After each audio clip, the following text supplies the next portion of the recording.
Tonight, thousands jamming the streets of Queens for a peaceful pro-Palestinian march. Eyewitness News reporter Stefan Kim has details on their message. And people from our area also heading to Israel to do whatever they can to help. Eyewitness News reporter Josh Einiger is covering that. Plus, new details about that hospital attack in Gaza. The U.S. now saying Israel is not to blame. And they're saying that because of what Israel presented to them today. Jim Dolan begins our coverage. He's in the newsroom. Jim?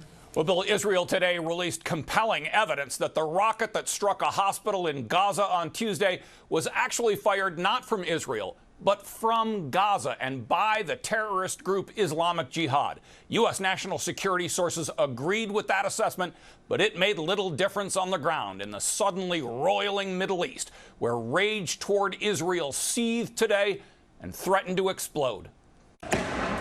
In Jordan and Tehran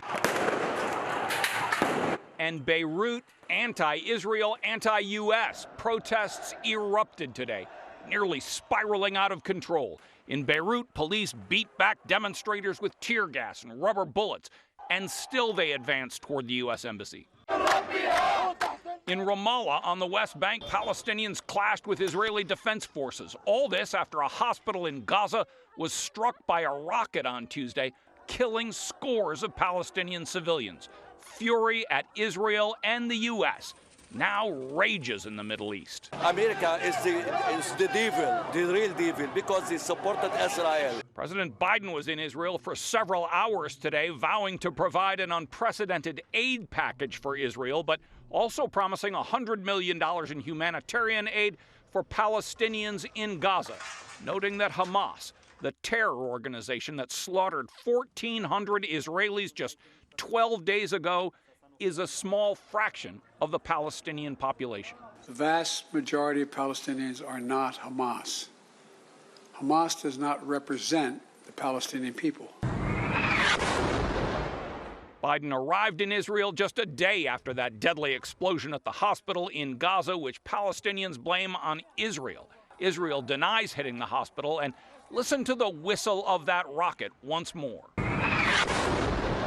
That is the sound of a high-speed rocket. That is not the sound of an airstrike or of something dropped from an airplane or even an artillery shell. The high pitch is much closer to what you would hear from a rocket just prior to impact. And the parking lot beside the hospital with burned-out cars and a tiny point of impact. You see a puncture hole and you see burned-out cars. If it were a high-explosive airstrike, it would create a giant crater and those cars would be blown out of the square. The U.S. National Security Council's preliminary assessment is that Israel is not responsible for the explosion, and Israel has denied involvement as well.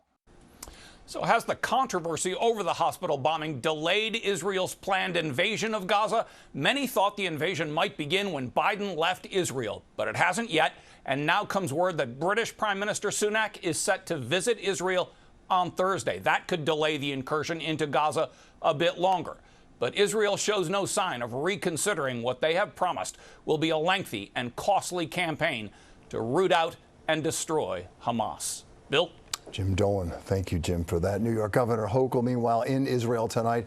She met with families who are displaced by the recent attacks. The governor also visiting a food pantry that's packing boxes of nourishment for resettled families.